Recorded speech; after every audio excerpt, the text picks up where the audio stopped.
What's up, everybody? It's Herf here on the Duel Links Entertainment channel again. And for this video, I really wanted to break down my personal top 5 techs for competitive play in this format. So right here I have 4 because I don't actually own the 5th one. But I'm going to be going through each one of this, what it's useful for, why people are playing it, and what you can do to make sure you maximize its value. So the 5th one, I guess I'll start with it because I don't own it, is Karma Cut. It's a really useful card in the meta right now, especially for decks like Blue Eyes and Shiranui at times. So basically you discard a card, target a card on the field, and banish it. So why this is really helpful because it really shuts down Shiranui and can shut down Sabers, because you can just discard something that helps you plus, and you can banish their Alistair so they can't invocation, or you can banish that Sun Saga if they really pop off, and you can get around that. The second big tech I wanted to talk about is Void Trap Hole.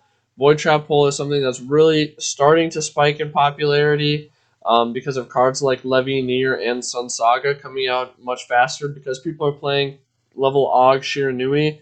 You really need to be able to play something to respond to that.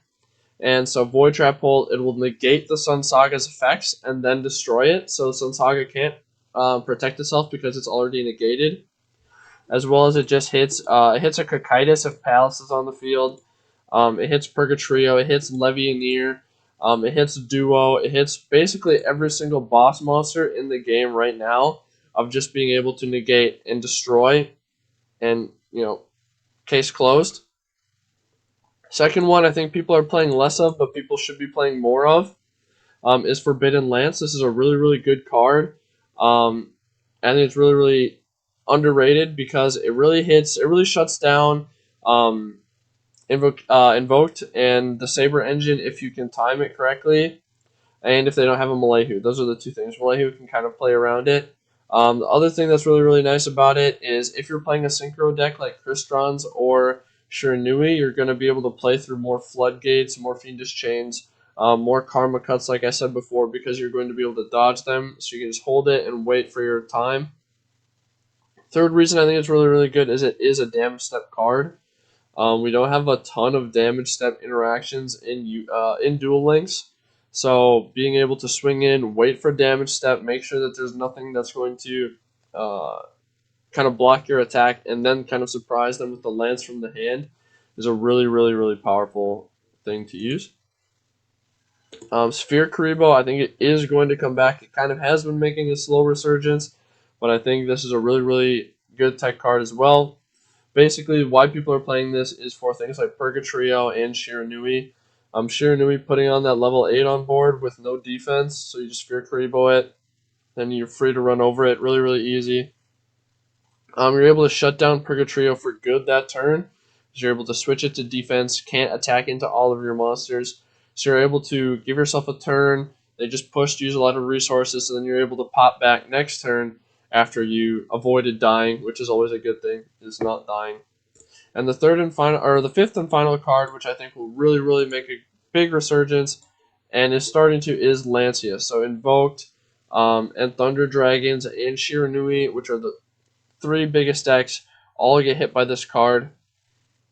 Lancia, what it says is you can discard it from your hand to stop all banishing for that turn, which is just super broken. So A, you can protect your back row. B, you can stop them from using Gold Sark, or we'll stop Thunder Dragons from using Gold Sark. We can stop them from summoning Duo, Levianeer, all of these things. Just Floodgate, stun them for the entire turn, and then so it guarantees you a good next turn to be able to kill them on a weak board.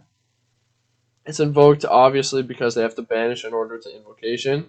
So you just kind of stop their Purgatrio from coming out while they're kind of exposed, which is a really good spot to be in. And they can't dodge it with Malehu. That's the other super big thing. Is we talked about Lance being good because it can stop invocation, but they could play around it. This, you cannot play around it. The only way you play around it is by forcing it out, and by the time you have to force it out, I will probably have enough resources as the Lancia player in order to clap you. And the last matchup it's really good for is for Shiranui.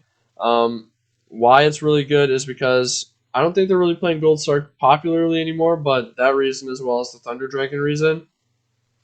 But the main reason is because they banish from the grave with the level 2, so you can just wait. They're going to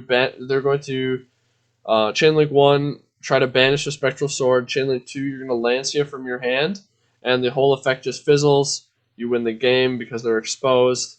GG, no re, have fun, get clapped. So that's why these are my top 5 techs for competitive Yu-Gi-Oh! Right now in Duel Links. They're just really hit a lot of the big cards in the game and the big decks, and I think it'll really help you in the KC Cup and in competitive play. Again, if you want to see more of this content, make sure you like, comment, subscribe on YouTube, join the Discord, tune into Twitch, and yeah, I'll see you around. Thank you very much.